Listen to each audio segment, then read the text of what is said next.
नेताओं से नैतिकता की उम्मीद छोड़ ही दीजिए। केजरीवाल के दिखाए रास्ते पर चल पड़े सिद्धारमैया। सिद्धारमैया के खिलाफ मूडा स्कैम केस में एफआईआर दर्ज होने की बाद गिरफ्तारी की भी नौबत आ गई है। ऐसा ही एक मामले में बीएस येदियुरप्पा को इस्तीफा देकर जेल जाना पड़ा था, लेकिन सिद्धारमैया ने इस्तीफा देने से साफ इनकार कर दिया, ठीक वैसे ही जैसे अरविंद केजरीवाल ने किया था। राजनीति में बात बात पर इस्तीफे मांगे जाते हैं। जैसे ही कुछ होता है, एक दूसरे के राजनीतिक विरोधी इस्तीफा मांगने लगते हैं और हर बार नैतिकता की दुहाई दी जाती है, लेकिन कोई ऐसा नहीं करता। शायद इसलिए भी क्योंकि राजनीति में नैतिकता सिर्फ आखिरी स्थिति में होती है, जब कहीं कोई रास्ता नहीं सूझता।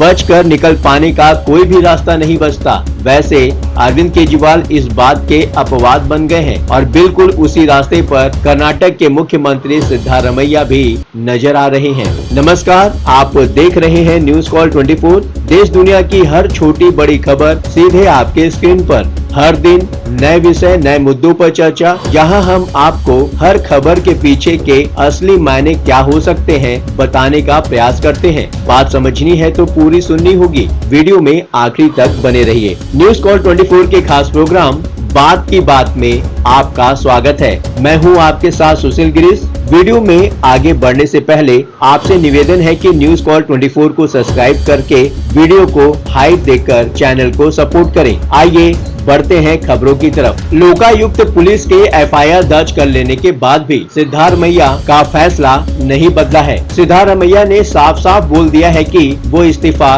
नहीं देंगे और सिद्धारमैया के सामने भी आगे की राह अरविंद केजरीवाल जैसे ही नजर आ रही है।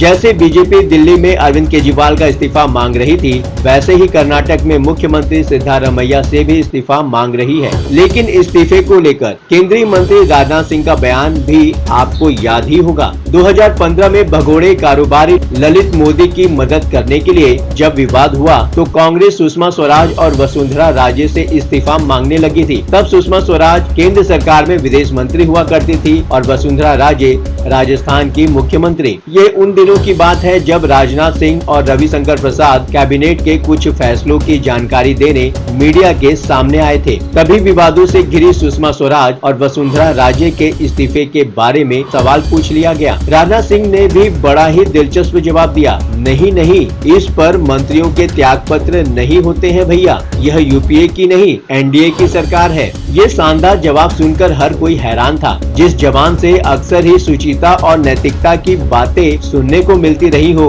वो शख्स ऐसे ही बातें करने लगे तो सुनकर किसी को भी ताज्जुब होगा ही। और वो सिलसिला आज भी जारी है। बल्कि आम आदमी पार्टी के नेता अरविंद केजरीवाल ने तो ये मामला 4 कदम आगे ही बढ़ा दिया है। अब पूरा देश जान गया है कि कुर्सी छोड़ने का कानून नहीं है। कुछ ही दिनों का फासला रहा होगा जब प्रवर्तन निदेशालय के अधिकारियों ने मिलते जुलते अलग अलग मामले में हेमंत सोरेन और अरविंद केजरीवाल को गिरफ्तार किया था। हेमंत सोरेन को रांची से, जबकि अरविंद केजरीवाल को दिल्ली के मुख्यमंत्री आवास से। दोनों मामले में एक खास फर्क ये रहा कि हेमंत सोरेन ने गिरफ्तारी से पहले मुख्यमंत्री पद से इस्तीफा दे दिया, लेकिन अरविंद केजरीवाल तिहाड़ जेल में रहने के दौरान भी दिल्ली के मुख्यमंत्री बने रहे। जब लोकसभा चुनाव में कैंपेन के लिए उनको अंतरिम जमानत मिली, तब भी वो मुख्यमंत्री बने रहे और जमानत अवधि समाप्त होने के बाद सरेंडर करते जाते वक्त भी दिल्ली के मुख्यमंत्री पद से अरविंद केजरीवाल ने इस्तीफा जरूर दिया। लेकिन ईडी और सीबीआई दोनों मामलों में जमानत पर छूटकर बाहर आने के बाद हेमंत सोरेन और अरविंद केजरीवाल ने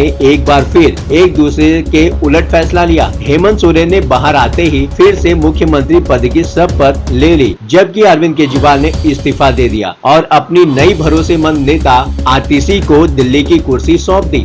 जब अरविंद केजरीवाल जेल में थे तो कई बार उनके मुख्यमंत्री बने रहने को लेकर सवाल उठे, लेकिन संविधान में ऐसी कोई बाध्यता न होने की दुहाई दे दी जाती। कुछ ऐसे वाक्य भी हुए जब मुख्यमंत्री का हस्ताक्षर न हो पाने की वजह से काम रुके हुए थे, लेकिन कभी काम रोक दिया गया तो कभी दूसरे रास्ते अख्तियार करने पड़े। अदालतों में अरविंद केजरीवाल के मुख्यमंत्री पद से इस्तीफे को लेकर अदालतों में कई याचिकाएं भी डाली गई, लेकिन वे हर बार खारिज हो जाती। दिल्ली शराब नीति केस की सुनवाई के दौरान भी ये मामला उठा और अदालत की आखिरी टिप्पणी यही होती है कि इस्तीफे का फैसला सिर्फ अरविंद केजरीवाल की मर्जी पर निर्भर करता है। नियम तो पहले से था, लेकिन अब ये बात हर कोई जान चुका है और लगता है सिद्धारमैया भी उस रास्ते पर चलने का फैसला कर चुके हैं। नेताओं ने इस्तीफे के बजाय आरोप प्रत्यारोप का रास्ता चुना है। कर्नाटक हाई कोर्ट से झटका खाने के बावजूद सिद्धारमैया बेअसर दिखे और इस्तीफे की बात तो दूर,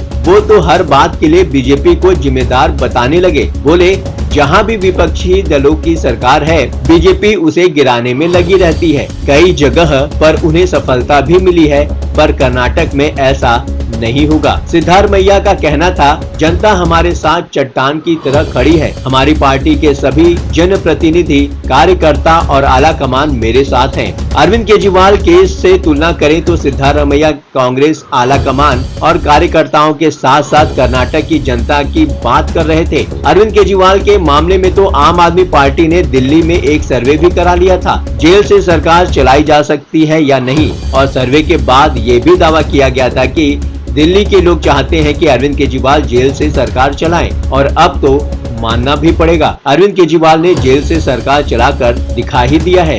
अब जनता भी समझ ले कि नेता कुर्सी नहीं छोड़ेंगे। अपने राजनीतिक विरोधियों को टारगेट पर लेते हुए सिद्धारमैया कहते हैं, बीजेपी ने धन बल से, ऑपरेशन कमल से सरकार गिराने की कोशिश की, पर वे कामयाब नहीं हुए। मैं बीजेपी और जेडीएस से डरने वाला नहीं हूं, क्योंकि कर्नाटक की जनता कांग्रेस के साथ है। इनकी कोई कोशिश कामयाब नहीं होगी। जनता ने 136 एमएलए का मैंडेट दिया हुआ है। कोलकाता रेप मर्डर केस को लेकर ममता बनर्जी भी भारी दबाव में थी।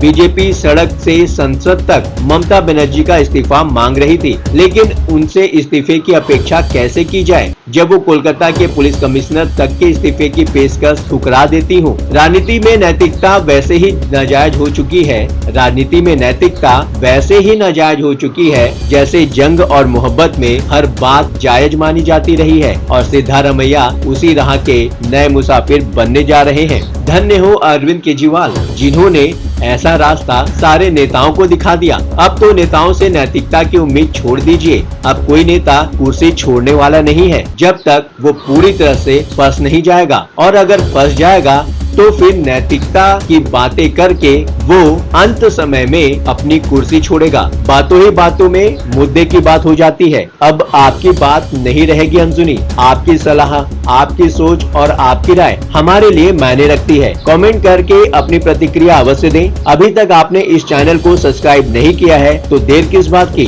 चैनल को अभी सब्सक्राइब करें। नोटिफिकेशन में जाकर ऑल का ऑप्शन दबाना बिल्कुल ना भूलें। आज के लिए बस इतना ही। लगातार खबरों के लिए बने रहिए न्यूज़ कॉल 24 के साथ।